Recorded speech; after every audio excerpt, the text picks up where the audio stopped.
Olá, bom dia, pessoal. Tudo bem? Vamos começar? Bom dia, tudo bem? Bom dia, vamos lá. Bom, muito prazer, bom dia. Meu nome é Aline Araújo, eu sou gerente de contas aqui na eLife e sou uma das pessoas que vai apresentar para vocês os resultados desse estudo, junto com a Viviane Ito e a Daniela Araújo. Eu trabalho nesse mercado de monitoramento de mídias sociais há um pouco mais de 10 anos. E hoje a gente vai trazer para vocês alguns pontos que a gente considera relevante, né, como resultados desse estudo de diversidade na comunicação de marcas em redes sociais. A gente vai apresentar um pouquinho para vocês de quais foram os nossos motivadores, comparar com alguns resultados do primeiro estudo, já que essa é a segunda edição, e trazer aqui também alguns comparativos e análise de dados. E depois a gente vai entrar um pouco mais no detalhe de quais foram os grupos que a gente identificou, como que essa representação acontece, inclusive separada por algumas categorias de mercado.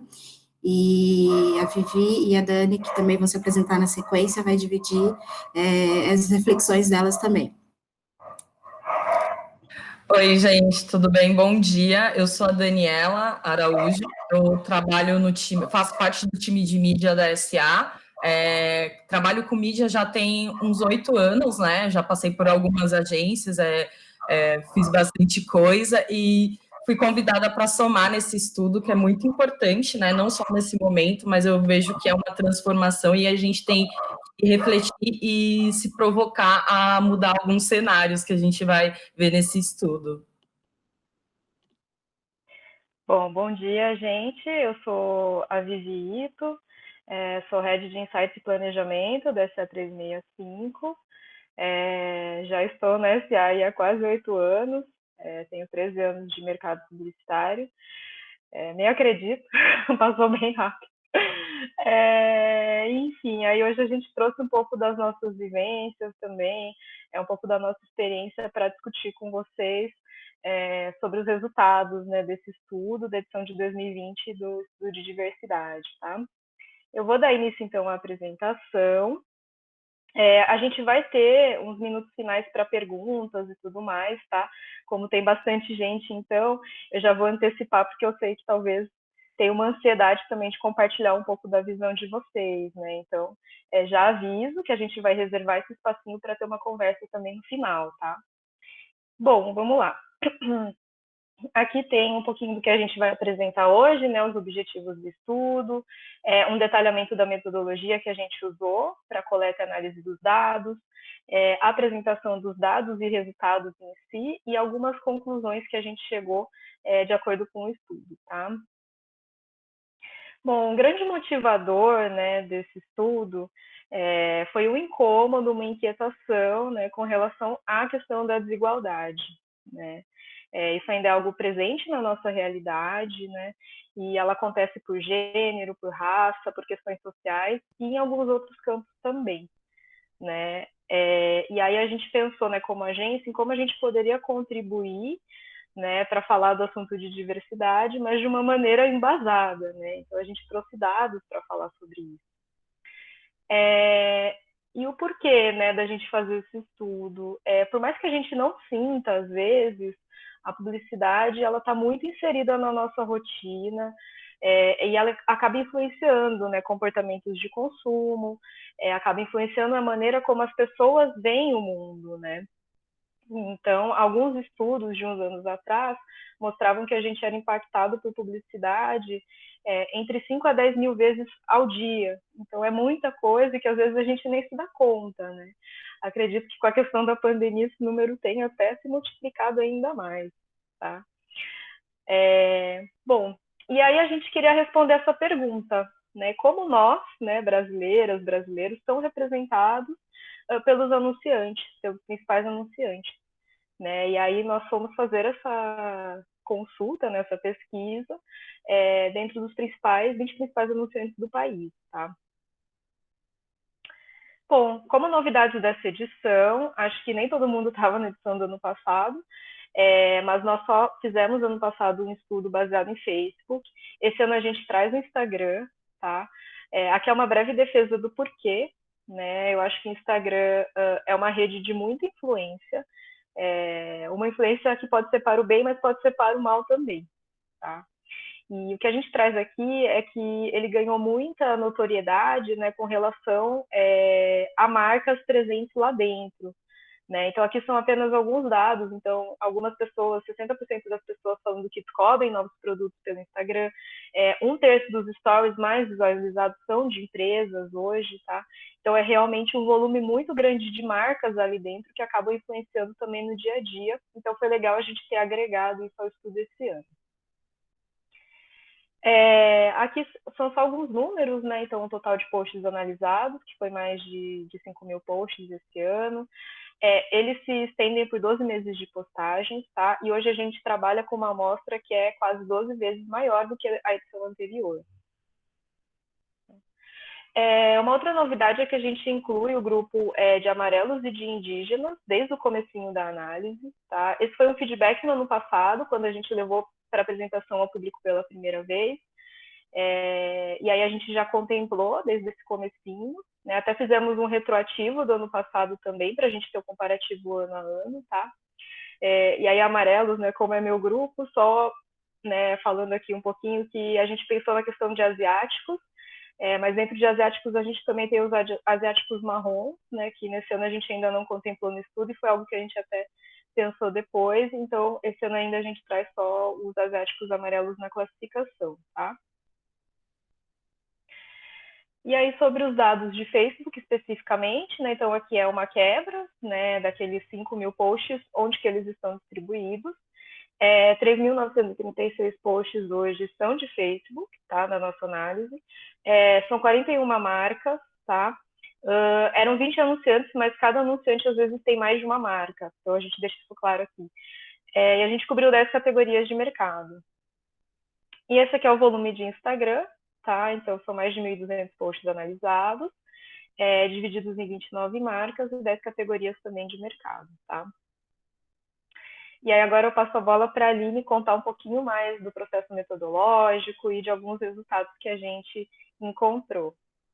Sai. Bom, como a Vivi já adiantou um pouquinho para vocês, né, a gente partiu da premissa dos principais anunciantes no Brasil, então a gente utilizou nas 2 edições o ranking que sai anualmente do Kantar Ibope, que divulga quais são os principais anunciantes, fizemos a seleção desses 20 primeiros, e essa foi nosso principal ponto de partida para identificar quais eram as marcas, né, que a gente ia trabalhar como base para esse estudo. Na sequência, a gente fez a seleção das marcas que fazem parte desses principais anunciantes, afinal de contas, muitas empresas têm mais de uma marca no seu portfólio, então a gente aproveitou para ser ainda mais abrangente, contemplar as marcas que fazem parte dessas empresas. Na sequência, fizemos o setup no BuzzMonitor, que é uma plataforma de mídias sociais e de CRM, então a gente listou, uma vez que a gente já estava com todas essas marcas, a gente setou o Instagram e o Facebook dessas marcas e a ferramenta passou a fazer a coleta de todas essas publicações para que a gente pudesse analisar. A terceira etapa é a mineração dos dados. Como para a gente, né, o nosso objetivo de estudo era importante que o post tivesse uma pessoa sendo representada na imagem ou no vídeo, a gente precisou de considerar aquelas publicações que não traziam uma pessoa, não traziam imagem de uma pessoa. Então, publicações que evidenciam produto, que falam de promoção, que falam de preço, mas que não trazem uma pessoa representada, não foram considerados nessa base. Então, a gente selecionou somente o que tinham protagonistas humanos para identificar em que grupo essas pessoas se encaixavam e poder fazer a classificação de acordo com esses grupos. Uma vez feito isso, né, fazendo essa seleção dos dados, a gente identificou quais eram os grupos presentes em cada uma da imagem, levando em consideração também que tanto na foto quanto no vídeo era possível encontrar mais de um grupo sendo representado. Então, se eu tenho um grupo de pessoas com características físicas diferentes, cada publicação dessa recebe uma tag referente a um grupo. Na sequência, a gente fez o cruzamento desses dados, inclusive para identificar também quais foram as categorias que mais se destacaram, quais representam mais ou menos determinados grupos. e a gente poder fazer uma análise mais no detalhe de quais são os segmentos que precisam ainda implementar algumas melhorias nesse sentido. Nessa apresentação, a gente trouxe um overview, né, dos principais dados, quais foram as categorias de destaque, quais foram os grupos que mais apareceram e menos apareceram, mas na sequência vocês vão receber um estudo completo que tem um detalhamento por segmento. Então, acho que é um ponto importante para a gente levar em conta, porque aqui a gente vai trazer os big numbers, os principais highlights, mas acho interessante que vocês depois se debrucem um pouco especificamente sobre o seu segmento, a gente vai começar aqui, mas é importante que essa reflexão, ela se estenda por mais tempo, a gente consiga olhar um pouco mais como que a gente pode trabalhar dentro da nossa atuação de mercado, para fazer com que a nossa comunicação seja um pouco mais representativa do que ela tem se mostrado hoje. Aqui, depois a gente faz análise quantitativa e qualitativa desses dados, que é basicamente o resultado do estudo, e aí, para identificar qual que era o percentual de cada um dos grupos, a gente calculou o número de tags aplicadas, né, o número de inputs aplicados, dividido pelo número total de posts, levando em conta que alguns posts têm mais de um grupo representado, e aí na sequência a gente vai ver um pouquinho mais no detalhe que dados a gente encontrou com essa metodologia. Bom, aqui estão os grupos estudados, né, os grupos que a gente identificou. São 10 grupos ao todo: mulheres, homens, negros, brancos, público de LGBTQIA+, gordos, idosos, pessoas com necessidades especiais, né, ou deficientes físicos, amarelos e indígenas. Ao todo, identificamos 10 categorias, né, como eu comentei um pouco mais cedo, a gente identificou um número extenso de marcas, e para facilitar até a interpretação desses dados, a gente agrupou essas marcas, inclusive porque o objetivo aqui não é focar numa ou noutra marca específica, mas a gente vê como que o segmento se comporta. Bom, aqui algumas considerações que a gente acha relevante, só para deixar vocês um pouco mais a par. Como a Vivi adiantou, né, a gente fez esse estudo baseado no ano inteiro. O ranking das principais anunciantes, ela não muda muito de um ano para o outro, pelo menos não mudou muito de 2018 para 2019, mas em 2018, na primeira edição do estudo, a gente fez com um recorte de período um pouco menor. Já em 2019, a gente usou o ano inteiro, inclusive porque a maior parte dessas marcas que apareceram no ranking de 2019, elas já estavam setadas, então a gente conseguiu pegar um período mais extenso. Um outro ponto que é importante aqui é em relação ao colorismo. Para o tagueamento, nós usamos uma mesma tag para negros de pele clara e para negros de pele retinta. A gente sabe que existe uma diferença, né, de tratamento, de experiência, de vivência social, dependendo do tom de pele, mas aqui, como o nosso objetivo é um pouco mais amplo e contempla outros grupos, não só negros, a gente fez esse agrupamento, independente do tom de pele, mas a gente acredita que faz sentido a gente olhar com um pouco mais de detalhe também para essa questão, só para vocês terem isso em mente. O público LGBTQIA+, também foi identificado, mas a gente precisa colocar aqui algumas ressalvas, porque era preciso que a gente identificasse uma figura pública que se enquadrasse nesse grupo, ou que a publicação demonstrasse afeto nas fotos ou nos vídeos analisados. E um outro ponto em relação a pessoas com necessidades especiais, a gente inclusive depois traz alguns comparativos do quanto esses públicos aparecem versus a população brasileira. É importante a gente considerar que nem todas as deficiências, nem todas as necessidades especiais, elas são físicas, então não são todos os casos que a gente consegue identificar de maneira explícita. Ainda assim, a gente sabe que existe um percentual bem baixo comparado com a população, mas é importante a gente ressaltar isso, porque não são todas as deficiências que são perceptíveis numa foto ou num vídeo.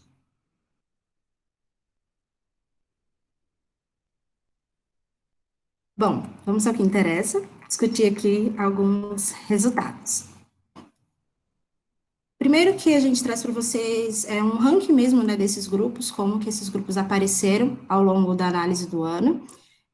Então, a gente colocou aqui na ordem que eles mais aparecem, fica, né, nítido no gráfico que 87% das publicações são de pessoas brancas, 87% desse público aparece nas publicações. Na sequência, a gente tem mulheres, que são presentes em mais de 70%, homens, que aparecem 62%, pretos com 34%, a gente vai discutir isso um pouco mais no detalhe, mas esses são os 4 principais grupos que aparecem, mas ainda assim a gente percebe uma diferença bem nítida entre brancos e negros, por exemplo, com uma diferença percentual bem expressiva. Na sequência, tem idosos, gordos, LGBTs, amarelos, pessoas com deficiências e indígenas, que, como vocês podem ver no gráfico, tem uma diferença muito expressiva quando comparado aos 4 primeiros grupos.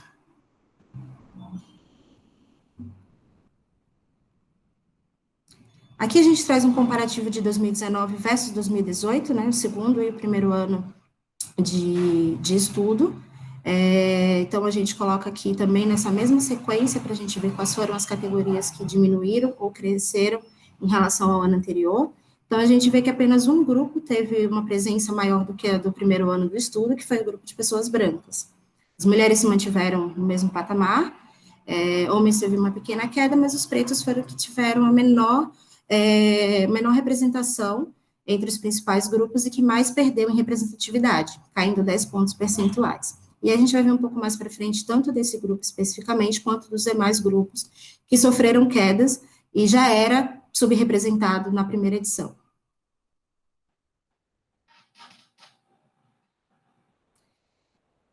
E aqui a gente traz também um comparativo que eu acho que é super importante, que são os percentuais de cada grupo que a gente identificou, comparando com a população brasileira. É importante a gente levar isso em consideração, porque a gente precisa ter sempre uma referência para identificar se aquele grupo é ou não subrepresentado. Então, a gente usou o percentual da população brasileira para discutir esses pontos. Aqui a gente vê algumas discrepâncias mais evidentes, né, como o grupo de negros, de gordos, de LGBTs, pessoas com deficiência, e aí mais para frente a gente vai discutir cada um desses grupos onde há uma disparidade maior. Exatamente. Como a Aline falou, a gente tem uma disparidade bem grande, né, do percentual da população brasileira em relação à presença desses grupos na publicidade digital. Então, falando da população negra, que é maioria, né, representa 56%, nós tivemos a representação das peças em 34%, né, nas peças com pessoas negras, e comparando ao ano de 2018, nós tivemos uma queda de 10 pontos percentuais. Então, já começa uma reflexão, uma provocação de que a gente não teve uma evolução na representação desses corpos no ano de 2019, né? E a gente sabe que, na verdade, existem estudos, né, que comprovam já que a população negra tem um potencial econômico. Então a gente trouxe até um dado aqui do Instituto Locomotiva, né, que eles consomem mais de R$1 trilhão ao longo do ano, tanto empreendendo quanto consumindo, mas nesse estudo a gente viu que o grupo ainda é subrepresentado e entra em destaque em 3 segmentos, né? Então a gente também restringe o poder de compra desse grupo quando a gente vê essa representação em apenas 3 segmentos, já que a gente está falando da maioria da população brasileira, né? Pois é, Dani. Inclusive, aqui a gente destacou quais foram os segmentos onde os negros aparecem com maior frequência. Então, observem aí os 3 principais segmentos: alimentos, financeiro, higiene e beleza, com 48%, 45% e 36% respectivamente.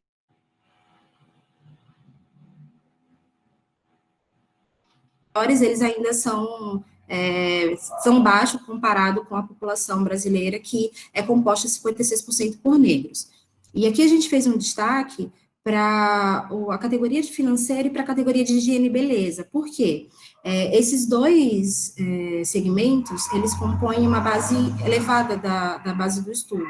Então, o financeiro é 23% da base total do estudo, né, uma única categoria das 10, e higiene e beleza compõe 20%, ou seja, esses 2 segmentos juntos somam 43%, e são eles que mais representam os brasileiros. Isso significa dizer que se a gente não tivesse esses grupos, muito provavelmente o percentual de negros que já é baixo e já caiu em relação ao ano anterior, seria ainda menor. Então, acaba que esses 2 segmentos puxam esses números para cima. É uma reflexão que é importante de ser feita, porque a gente vê os outros grupos com percentual ainda mais baixo.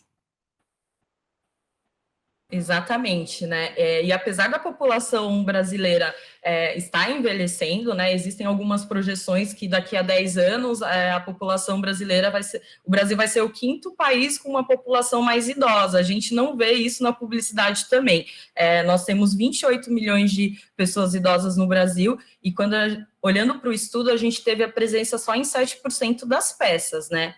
Além disso, a gente entende que tem a questão de inclusão digital, que em muitos momentos, muitos idosos ainda não acessam a internet por vários motivos, né, por receio e tudo mais, mas mesmo assim, hoje, da população idosa, 34% da população idosa já acessam a internet, tanto para entrar, conversar, compartilhar momentos, compartilhar conteúdos, na verdade, trocar mensagens com a família, né, pesquisar preços, né. Eu acredito que até nesse momento de pandemia, a gente vai ver uma mudança muito forte também, falando desse grupo em relação ao consumo da internet. E falando do Facebook, que foi nosso objeto de estudo, né, nós observamos que esse grupo tem interesses diversos, né? Então, quando a gente considera o universo dentro do Facebook da população idosa, a gente vê que tem mais de 6 milhões de pessoas com interesses em viagens, a gente vê que tem mais de 4 milhões de pessoas com interesses em automóveis. Então, existe também a reflexão de como que a gente está representando essa população idosa dentro da publicidade. É claro que esses dados do Facebook a gente nunca pode equiparar ao IBGE, porque a gente está falando de uma plataforma que existem variáveis que a gente precisa considerar. Então, muitas vezes pessoas têm mais de uma conta no Facebook, algumas pessoas não têm a idade que se refere dentro da ferramenta, mas a gente sabe que é um grupo em potencial e que a gente precisa entender como que a gente vai representar esses corpos dentro da publicidade. A gente ainda vê que eles são representados em poucos segmentos, e a Aline vai detalhar um pouco melhor isso. Bom, pois os idosos, apesar de não terem uma mobilização social, né, digamos assim, em voga nas redes sociais, a gente considera que é muito importante entrar um pouco nesse detalhe pelo potencial de mercado, pelo potencial econômico de poder de compra, e ao contrário do que a gente pensava alguns anos atrás, né, a gente vê que esse cenário tem mudado e que essas pessoas que antes não estavam presentes nas redes sociais, elas estão cada vez mais. E isso é importante da gente levar em consideração também, porque essas pessoas estão ali, são potenciais consumidores, e a gente ainda está ignorando a presença dessas pessoas na internet. Então, a gente destacou aqui 2 segmentos onde os idosos tiveram uma participação um pouco mais significativa. O segmento financeiro, né, mais uma vez, com 25%, ou seja, até maior do que a população brasileira idosa hoje. E o segundo grupo foi o grupo de varejo, onde os idosos estão mais presentes, com 11%, mas aí reparem que tem uma diferença bem expressiva entre um segmento e outro. A gente destacou esses 2, mas nos demais grupos, demais categorias, esse grupo foi subrepresentado. E falando muito, a gente ainda vê na publicidade uma visão muito estereotipada dos corpos, né? Então, pensando que a população brasileira, 55% da população brasileira está acima do peso, a gente vê a representação desses corpos e apenas 5% das peças, então é uma desconstrução também, até para inclusão desse grupo, né? Para quando esses grupos eles não têm visibilidade em publicidade, eles também se tornam grupos. Existe um questionamento, essas pessoas também elas vão buscar um corpo ideal, uma forma ideal que não reflete a realidade delas, né? E até falando do Brasil, né? De um país tão diverso que a gente tem, tão miscigenado, né? A gente ainda está refletindo um padrão bem inalcançável, assim, para muitas pessoas.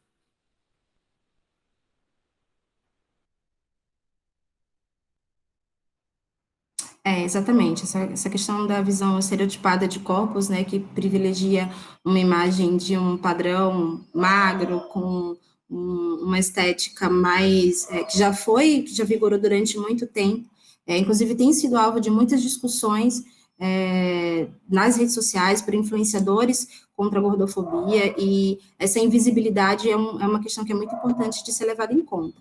Aqui a gente destacou os 3 segmentos onde mais aparecem, e reparem que comparando com os outros grupos que a gente viu até agora, esse percentual ele é bem menor.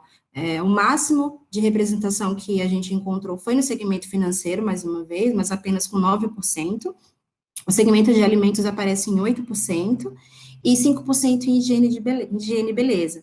Então, reparem que é um grupo ainda invisibilizado, e quando o pouco que ele aparece, ainda assim, é um percentual pouco expressivo. E quando a gente fala do grupo LGBTQIA+, nós vemos que teve uma queda de 2 pontos percentuais, né, da representação desse grupo, comparado ao ano de 2018, mesmo fazendo parte de 10% da população. Nós fizemos também nós vimos o estudo durante o ano, e nós percebemos que esse grupo ele se destacou com mais presença na publicidade durante o ano, no mês de junho, por conta do orgulho LGBT, e a gente sabe qual que é a nossa provocação que a gente tem que pensar. Essa inclusão tem que ser ao longo do ano, né? A gente tem que naturalizar esses corpos ao longo do ano em toda a publicidade também.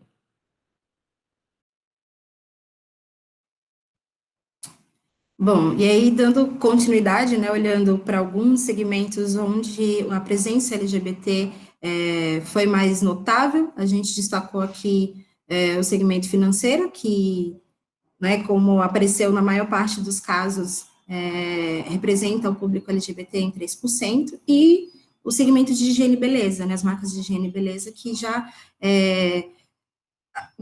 priorizam um pouco mais, mas ainda assim é um percentual muito baixo, tanto comparando a estimativa de média da população, quanto olhando para os outros grupos.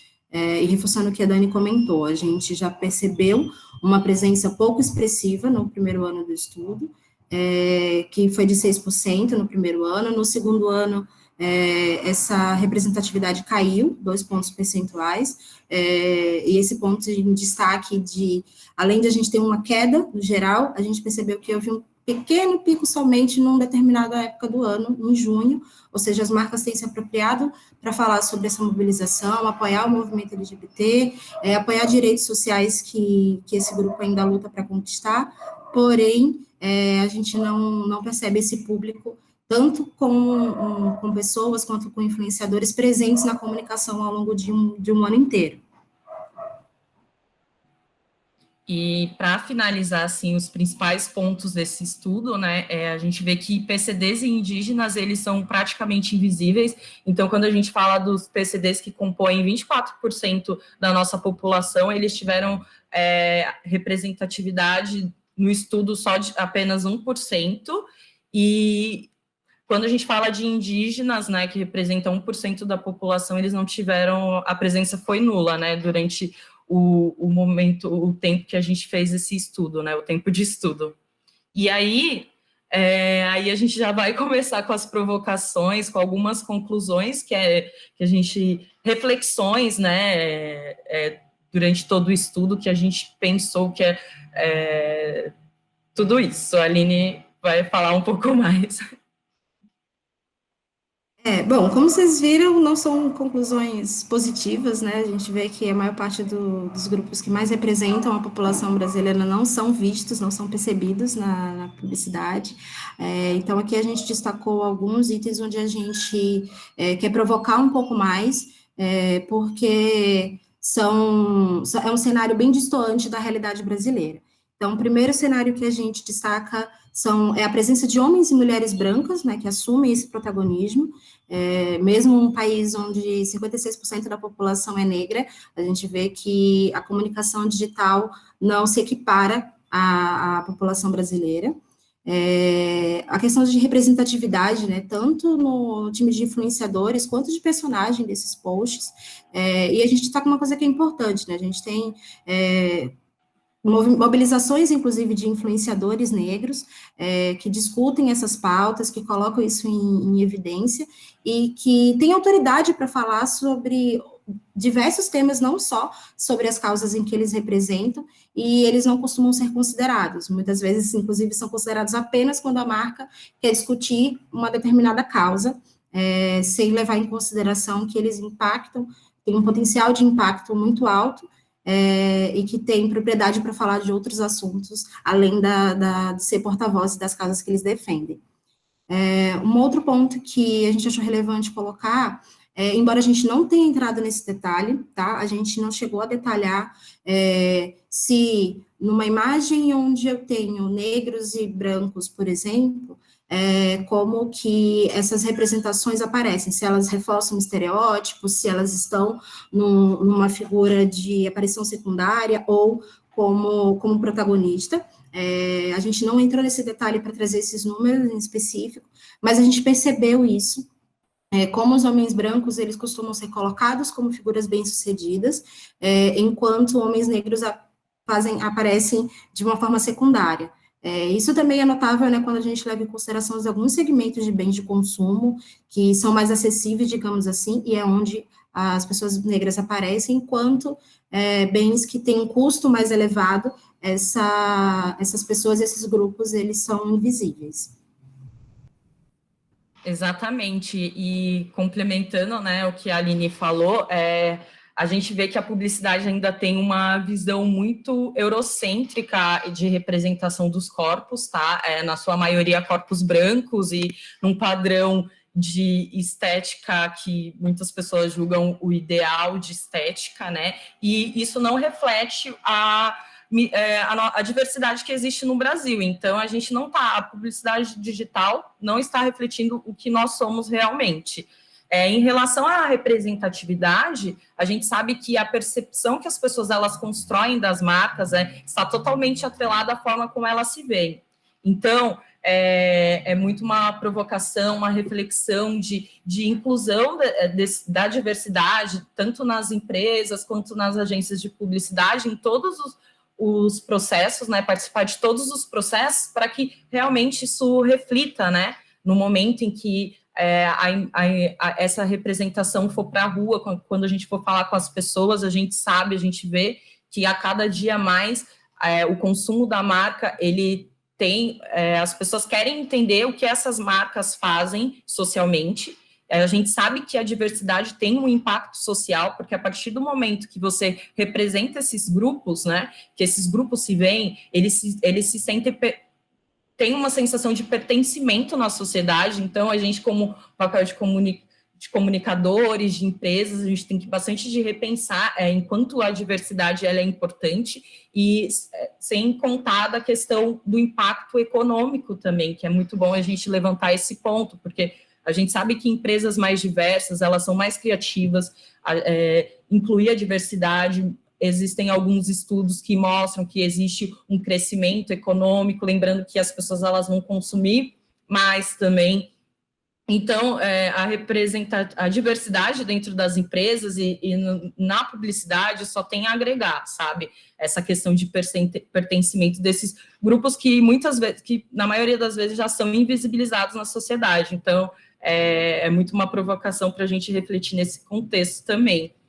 Além disso, a gente viu que as minorias, elas desaparecem, e aí os grupos minoritários, eles tiveram uma participação quase nula em todo o estudo. Então, é uma provocação de como a gente insere essas pessoas, né, como as marcas conseguem inserir esses grupos. Durante esse estudo, eu tive essas provocações, eu pensei em várias coisas, porque não dá para pensar em diversidade sem pensar em tudo isso, né, em toda essa engrenagem que move, o que vai para a rua, que as pessoas consomem, né. Uhum. Gente, só para fechar aqui então, né, a gente pensou também nos desafios a partir dessas conclusões. Quando a gente começou essa edição, a gente estava assim, achando que a gente ia ver muitas melhorias. Não foi bem esse cenário que a gente encontrou. Eu acho que as empresas estão num ritmo de aprendizado, de entender realmente as causas, enfim. E eu acho que a gente tem que continuar nesse caminho, né? E a gente traz 3 desafios principais. a questão da representatividade, né, das peças, então tirar o foco só desse grupo branco, masculino, enfim. A gente trabalhar, né, consequentemente, a participação, principalmente, né, ali do grupo dos negros, e também das outras minorias que tiveram diminuição de participação nesse ano, e a variedade de silhuetas, né? Então a gente vê que ainda tem um ideal muito de juventude, um ideal muito de magreza, né? E aí a gente quer também ter essa comunicação mais diversa quanto a isso, tá? Bom, aqui tem esse e-mail, tá? Para mais informações sobre o documento. Se tiverem perguntas também que ficarem depois, vocês podem redirecionar para lá, que eles nos acessam, tá? Eu queria também só agradecer ao espaço, né? Então, muita gente pergunta assim, o que eu posso fazer na minha empresa ou na minha marca, né, para ter mais diversidade? E a gente sabe que cada caso é um caso, né? Mas eu acho que o espaço que a SA e a iLife dão para a gente de fazer esse estudo, de apresentar para o público, de chamar um monte de gente do mercado, já é algo que, assim, é uma ação muito forte para a gente, tá?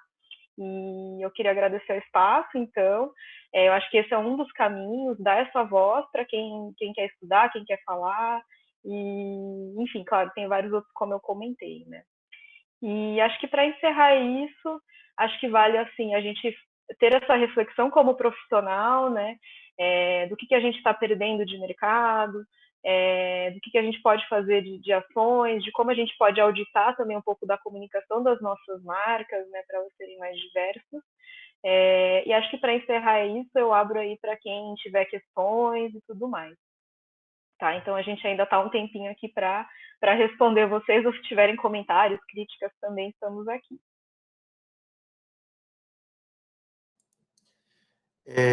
Bom dia, quem está falando é o Gerson Botelho, eu sou da Vigor. Eu queria fazer uma pergunta para vocês que trouxeram essa reflexão e que trabalham, né, no monitoramento das redes sociais.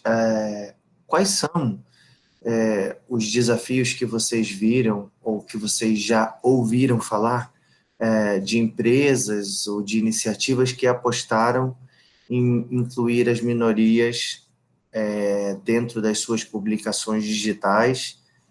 A gente aqui está falando do digital, mas uma organização, uma iniciativa que faça isso para o digital deveria refletir isso também nas suas outras realidades, inclusive se for um grupo de pessoas trabalhando juntos, um grupo que ele tenha essa forma heterogênea, mas pensando que na maioria das situações as empresas começam pela normatividade e depois abrem a cabeça para isso, quais foram os principais desafios que vocês viram de iniciativas que eram normativas e que decidiram seguir por esse caminho?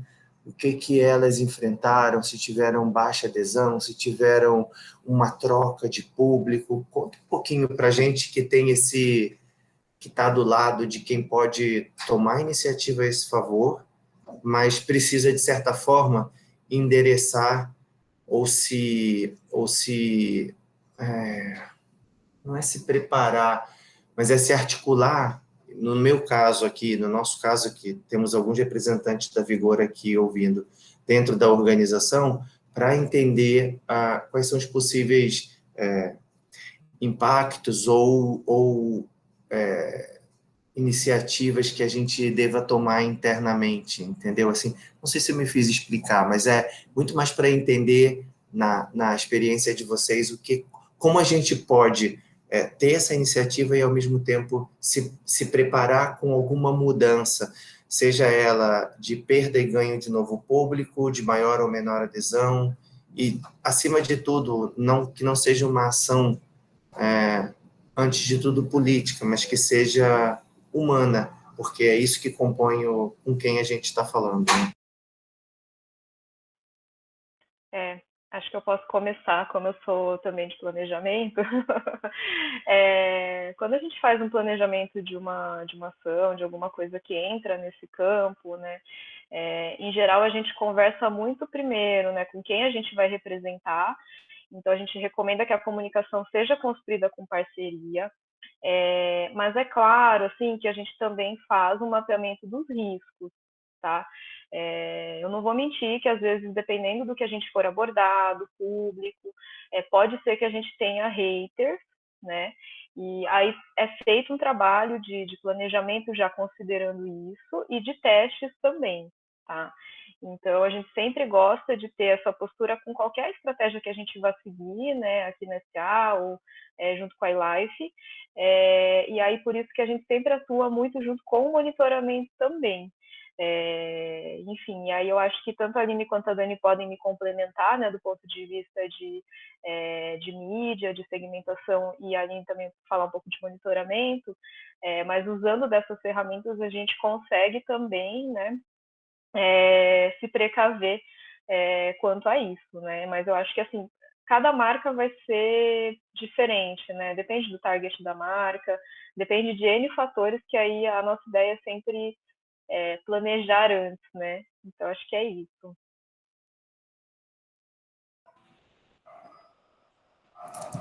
Joia, obrigado. Não sei se alguém mais se quer respondeu, complementar. mas eu não sei se respondeu, mas eu acho que Isso, assim. ou seja, eu acho que a resposta mais sincera é sim, existe um risco existe de uma risco. mudança que precisa ser cuidado. E assim, como aqui, no nosso caso da empresa, a gente não fala no negócio no nosso nome, a gente precisa sempre ter essa ponderação para que a gente atue de uma forma orgânica com o ambiente organizacional, entendeu? Mas acho que é um despertamento para uma sexta-feira muito interessante. Exatamente, é isso. A gente prefere ser sincero e falar, gente, às vezes hater vai ter mesmo, sabe? Então, é isso, é se preparar. Eu acho que algumas marcas, elas compraram a briga, e elas atuam assim, já vendo que isso traz resultados positivos, né? Mas eu acho que às vezes é isso, tem que comprar a briga mesmo, assim, mudar a cabeça. Um ponto que eu acho que eu percebo muito é que muitas vezes acaba que esses haters eles vêm quando a marca não trabalha com isso regularmente na comunicação, ou seja, não é uma coisa que faz parte e eventualmente por algum movimento externo a marca resolve abraçar uma determinada causa e aí ela acaba sendo acusada de oportunista, né? Porque essa é a imagem que passa. Mas as marcas que já fazem esse trabalho com o passar do tempo, que fazem essa inclusão sem necessariamente precisar levantar uma bandeira, ou seja, a comunicação é uma reflexão, um reflexo, aliás, do que a empresa valoriza internamente. Então, geralmente essas inclusões, elas sofrem um certo ataque, né, de haters quando as pessoas percebem que não era uma marca que trazia isso como um valor e, de repente, porque existe uma movimentação ou uma pressão contra, elas passaram a falar sobre isso, publicar sobre isso. Quando a gente trabalha de uma forma orgânica mesmo, Gerson, como você falou, o que a gente percebe é que não existe um ataque, pode até existir, mas eles são bem pontuais, né, numa mobilização contra a marca, porque as pessoas já entendem que aquilo faz parte dos valores da marca, faz parte dos valores da empresa, então a comunicação reflete algo que está sendo construído internamente, e não fazendo um posicionamento a favor ou contra uma determinada causa.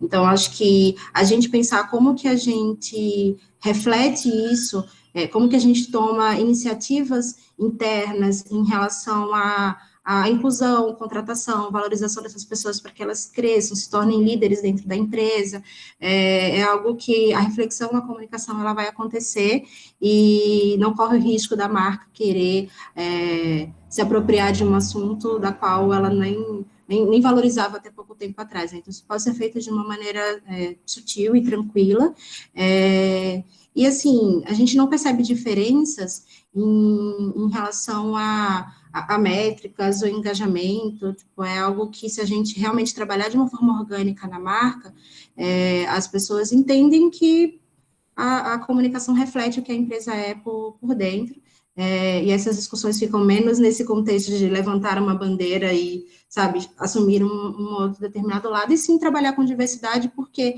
tem N vantagens em se fazer isso, além da gente representar melhor o público que consome os nossos produtos, que conversam com a gente, que interagem com a gente também expande o nosso olhar para os consumidores que são potenciais, mas que a gente ainda não conseguia contemplá-los, ou seja, se a gente não fala com eles, eles também não se veem no nosso produto, não se veem parte das nossas marcas.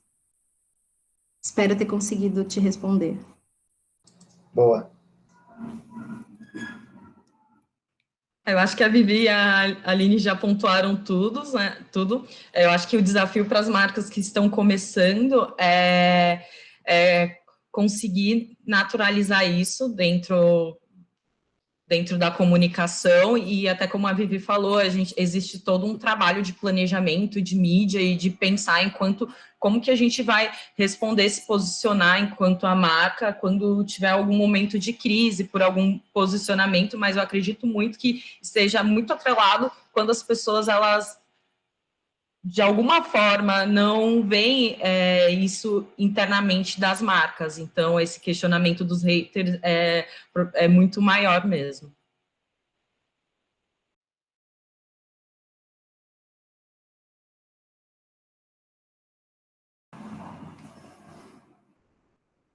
Alguém tem mais alguma pergunta? Oi, desculpa. Vamos lá.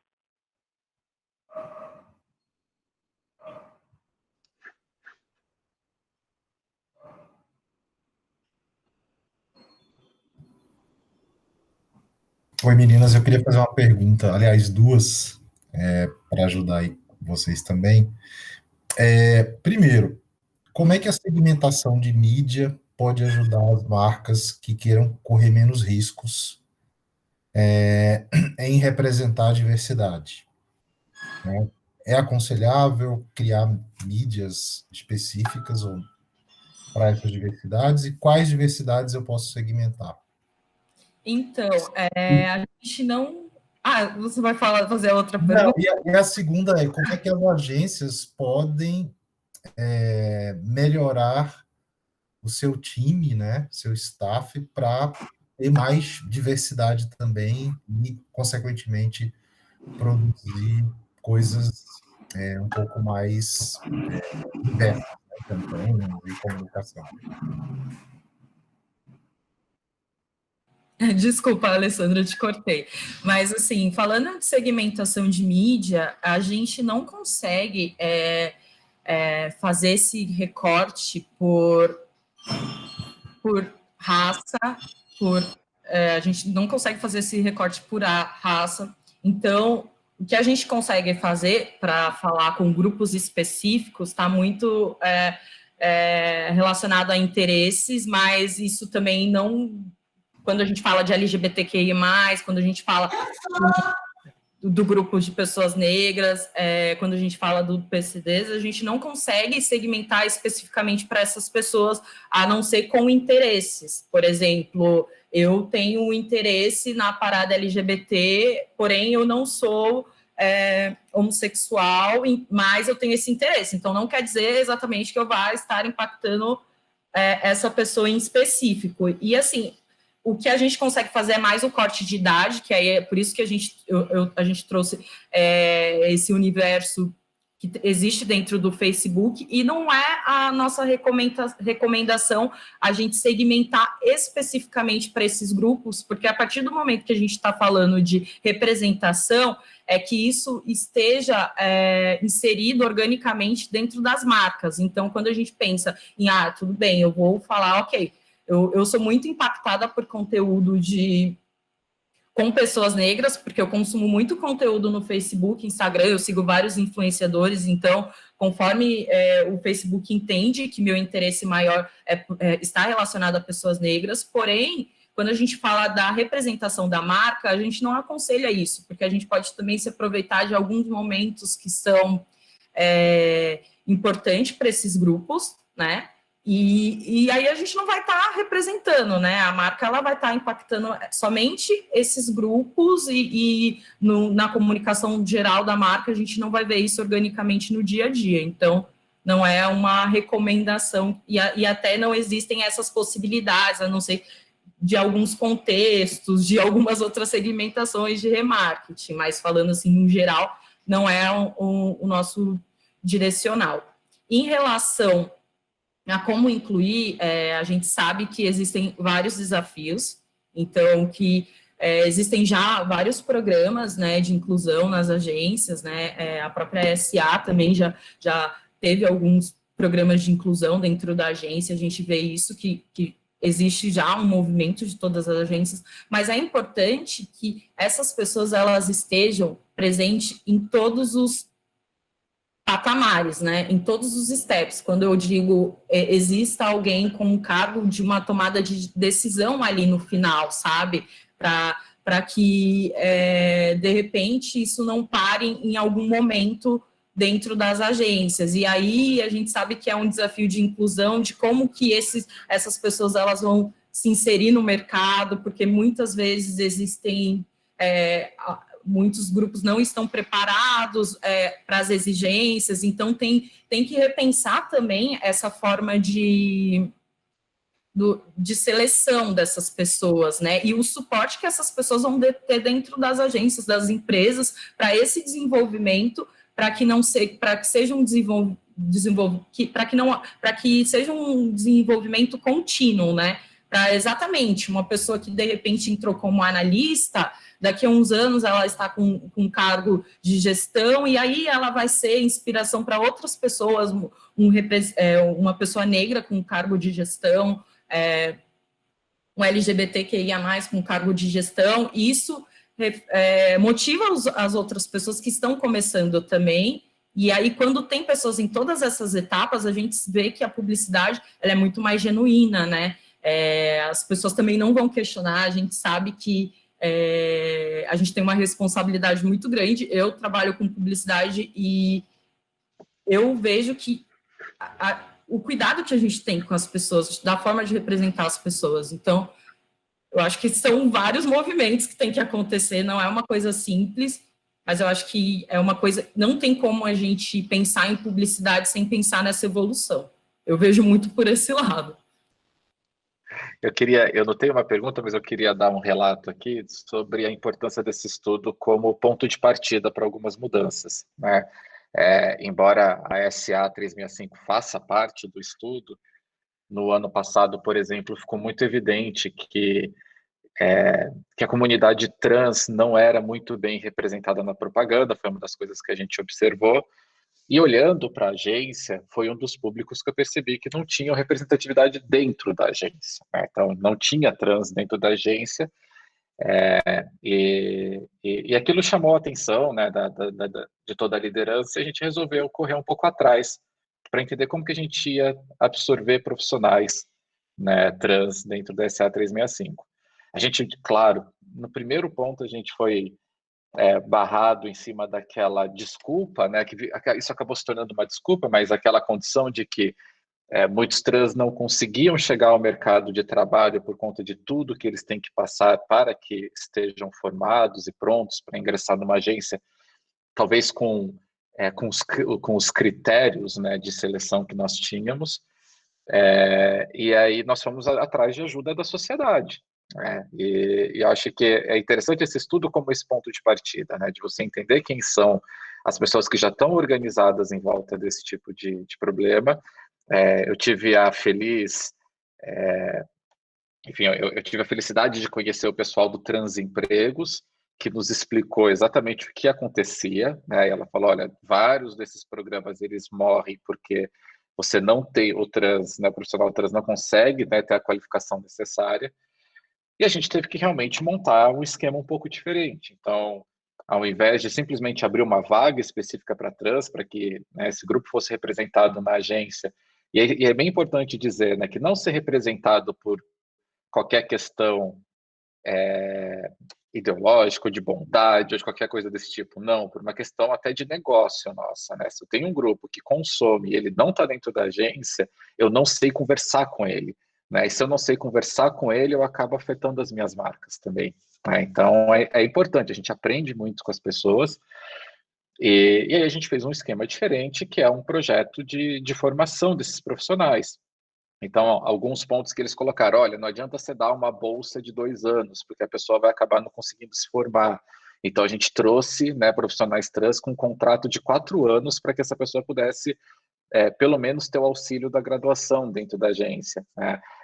Obviamente, a agência está ajudando com um percentual dessa graduação dessa pessoa. Então, a gente acaba tendo que recorrer à sociedade para entender onde que o calo aperta, né? Porque às vezes a gente não tem a visibilidade disso, e conseguir trazer essas pessoas com as condições certas, né? E saber que agora, sim, a gente não pode se esconder atrás de algumas condições que são, na verdade, consequência dessa falta de representatividade ou de situações sociais que se repetem há centenas de anos em alguns casos, né? Então, a gente realmente precisa entender que tem que abrir um pouco esse espaço, seja no critério de desempate, seja fornecendo mais condições para que as pessoas se formem aqui dentro, né, dentro das empresas, mas é essencial que exista essa representatividade, e eu acho muito maduro quando vocês falam, né, eu comentei com vocês quando eu vi esse estudo pela primeira vez, quando vocês falam que isso é uma questão econômica também, né? Eu acho assim, é meio surreal um país que você tem uma participação de uma população negra, por exemplo, tão grande, né, na economia, obviamente, e uma representação da propaganda tão pequena, né? E assim se repete com vários grupos, né? Então, eu queria parabenizar vocês pelo estudo e dizer que, embora ele aconteça dentro da agência, ele é sempre inspirador até mesmo para a gente, né? É sempre o começo de uma discussão e de uma reflexão que tem provocado mudanças todos os anos.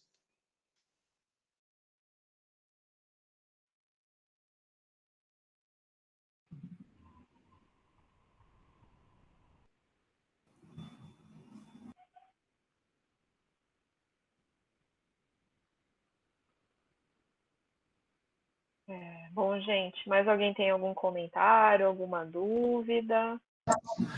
Ô, Vivi, é o Gerson de novo, só mais uma. Olá! Queria te pedir para você compartilhar um pouquinho o seguinte, acho que vocês devem ter acompanhado já algumas marcas que fizeram opções para serem cool, para serem atualizadas, de fazer inclusões sem necessariamente o resto da organização se comportar dessa forma, e daquilo que o público conhece.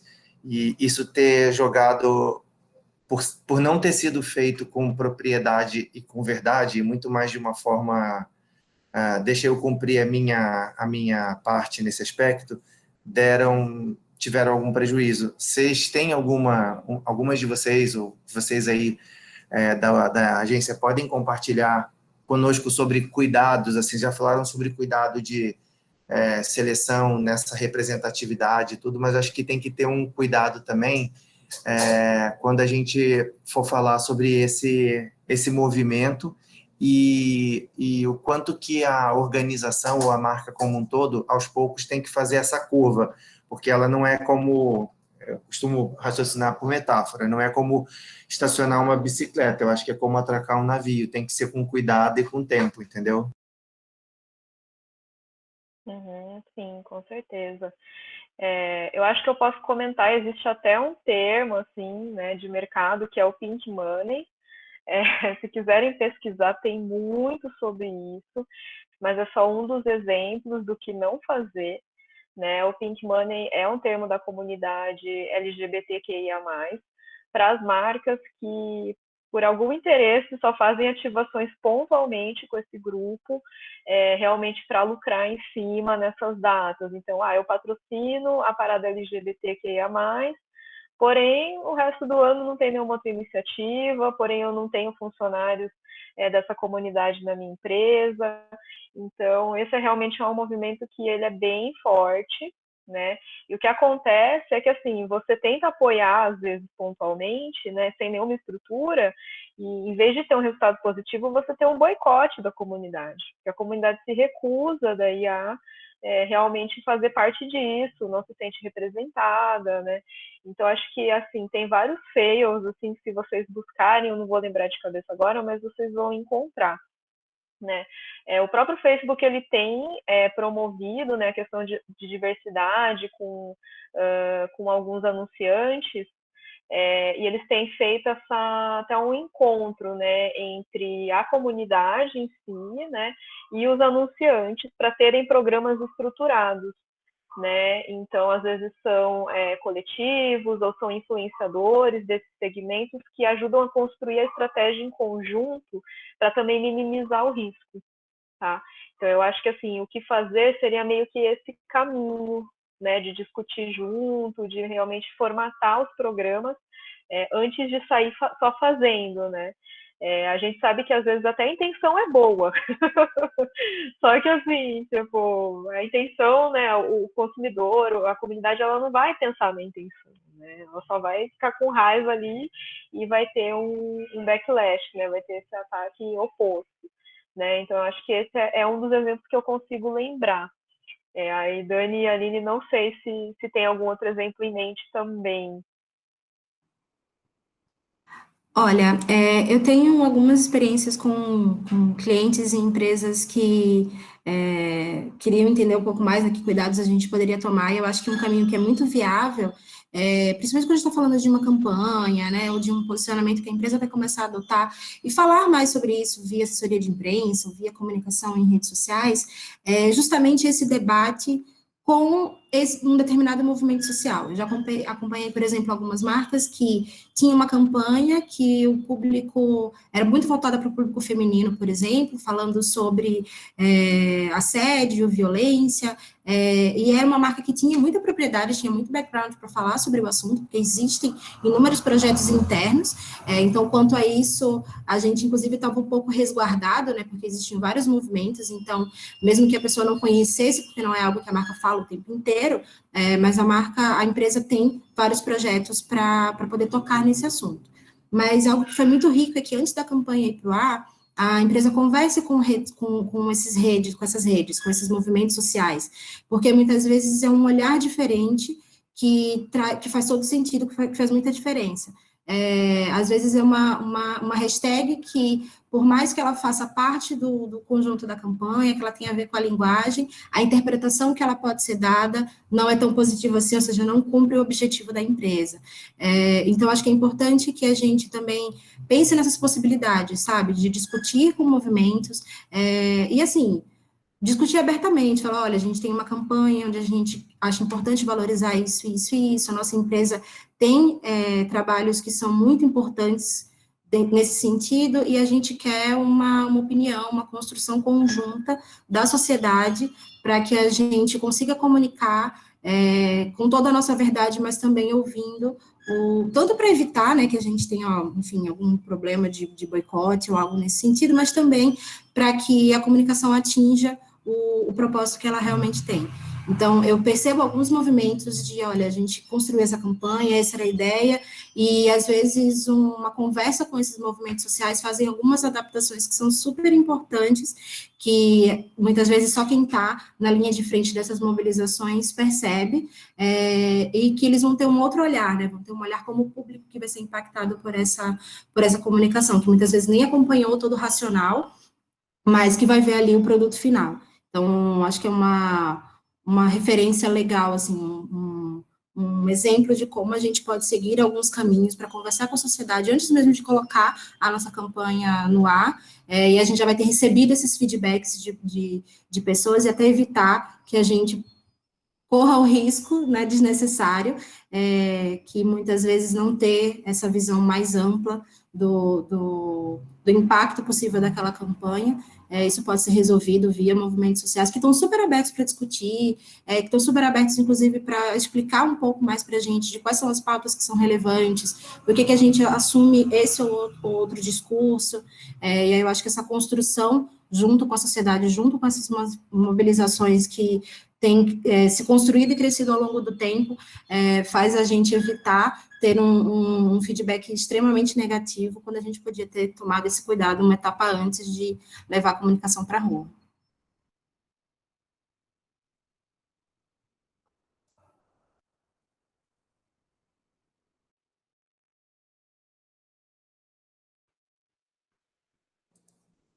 Eu agradeço o comentário de vocês. Obrigado, hein? Imagina, obrigada a você. Bom, e aí, gente, mais alguém tem alguma dúvida ou comentário? Eu tenho um comentário. Eu sou a Lígia, Olá. sou da Vigor também. Bom dia. Gente, acho que todo mundo deve ter visto, acompanhado a questão da Crespinha, da Bombril, que aconteceu nessa semana, né? Acho que isso representa bastante de tudo que a gente está falando aqui. E eu queria trazer uma provocação aqui para a gente discutir, para a gente pensar que talvez assumo que provavelmente não tenha uma pessoa de cabelos crespos ou negra na empresa para ter esse sentido, né, falar, poxa, fazer uma avaliação crítica do nome do produto, por mais que esse fosse um produto nos anos 50, né, hoje, no contexto de hoje, realmente não faz sentido. E aí, assim, acho que a minha provocação, meu pensamento para trazer aqui é o quão a gente não ter a representatividade dentro do time da empresa traz dificuldade tanto na comunicação quanto no desenvolvimento de produtos, né? Que muitas vezes a gente não tem esse olhar, como a gente não está, né? Eu, como uma pessoa que não faço parte dessas minorias, é muito difícil a gente ter esse pensamento naquele momento, né? E aí, trazer isso, esse pensamento, essa provocação, né, de como a gente trazer mais diversidade também ajuda a gente se comunicar com mais genuinidade, não sei como falar essa palavra, mas de forma mais genuína com esse público, né? Então, queria trazer essa história que está tão quente agora, nessa semana. Eu concordo com você, Lígia, porque por mais que a gente tenha suporte de algumas ferramentas no processo de pesquisa, né, para entender esse público que a gente vai falar, é muito diferente essas informações de acordo com as pessoas, as vivências das pessoas, as referências das pessoas, e existe uma linha muito tênue entre o que a gente fala internamente, entre os nossos hábitos e o que a gente leva para a rua. Então, por isso, e para mim é uma responsabilidade gigantesca, acho que para todos nós, né? Não só para mim, o que a gente fala na rua. Então, sim, eu acredito sim que se tivesse um grupo diverso, ele vai, na hora que chegar isso para alguém, né? Aí vai falar, não, mas esse contexto, vamos pensar, e assim, até pelo momento que a gente está vivendo no Brasil e no mundo e tudo mais. Então, eu acredito que a diversidade dentro das empresas e das agências é crucial, e assim, quando eu falo de diversidade, eu falo em todos os graus dentro da estrutura, sabe? Porque aí eu acho que assim, a gente consegue sim fazer uma publicidade mais genuína, e sim, uma ferramenta que a gente tem insights de comportamento, ela não vai refletir o que é a vivência de uma pessoa negra com cabelo crespo e de um LGBTQI+, são vivências ricas que tipo, ajuda muito na criação de um produto, seja na comunicação, na hora que tudo vai para a rua também. Eu acredito muito nisso também.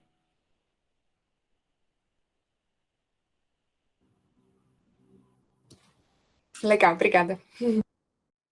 Li, você tocou num ponto que eu acho muito interessante, assim, quando acontecem essas crises, né, que vão para redes sociais sobre algumas marcas que falharam, erraram muito feio, tanto em relação ao posicionamento de produto, o nome do produto, ou até a comunicação, algum posicionamento que foi dado, o primeiro questionamento que as pessoas fazem mas não é possível, não tinha nenhum negro nessa empresa, não tinha nenhum negro na agência, né, exemplificando por causa do Bombril, mas isso é um questionamento que acontece em todas as outras quando uma marca, uma empresa acusada de ser racista, e é muito curioso, né, porque se a gente fizer essa reflexão, olhar ao redor, eu ouço o pessoal comentando que fizer um teste do pescoço, né, que olhar para o lado, olhar para o outro, e a gente vai responder essa pergunta, e muitas vezes é uma resposta que não deixa a gente feliz. A gente olha para os lados e percebe que essas pessoas não estão ali. Não que isso seja uma desculpa, né, não que seja uma desculpa boa o suficiente, mas é importante sim a gente parar para pensar nisso. Eu costumo dizer que a comunicação é um reflexo do que a empresa é internamente. Se a gente valoriza a diversidade, a gente percebe o quanto ela é rica, a diversidade também vai estar refletida na nossa comunicação.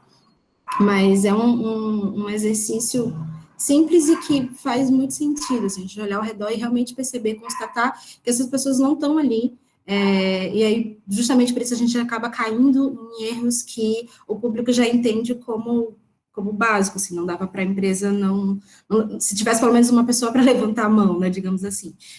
Então, a primeira cobrança que o público faz quando ela percebe que a marca caiu nessa armadilha de fazer uma determinada comunicação que vai de encontro a tudo que a sociedade tem discutido, tem refletido e sugerido meios para que as marcas se apropriem mais dessas discussões, dessas conversas, mas de forma genuína, como você mencionou, e não apenas aproveitando uma onda, porque se a gente fizer isso também, a gente sabe que as pessoas observam, reparam, elas vão resgatar o histórico da marca, e às vezes é uma coisa muito simples, né, olhar a timeline e perceber que a marca não tem propriedade para falar sobre aquilo e está apenas aproveitando, o que é péssimo também, ou seja, é algo que tem que ser feito com cuidado, mas que precisa ser feito, porque senão a gente acaba não cumprindo a nossa responsabilidade social como comunicador, e a gente acaba também perdendo a possibilidade de conversar mais com esse público, entender quais que são as aspirações e as necessidades dele, e a gente fica, né, fechado nesse mundo que, de fato, não tem nada a ver com a população brasileira, não tem nada a ver com os valores que a sociedade vai ganhando ao longo do tempo.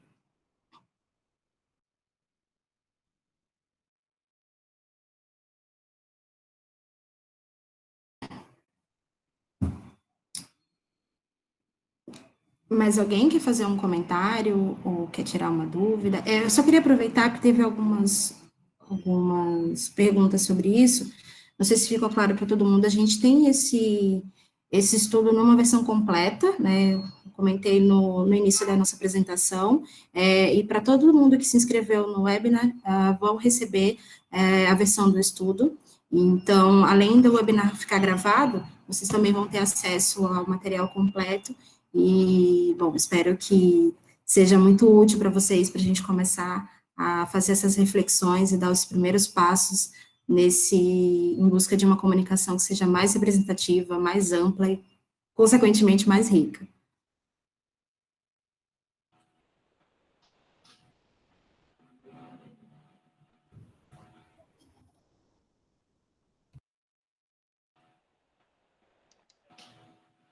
Obrigado, pessoal.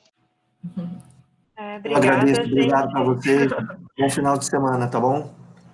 Para Obrigado. vocês também. Obrigada, também. Muito obrigada, gente. Obrigada. Até a próxima. Obrigada. Até a próxima. Obrigada, gente. Tchau, tchau. Tchau. Até a próxima.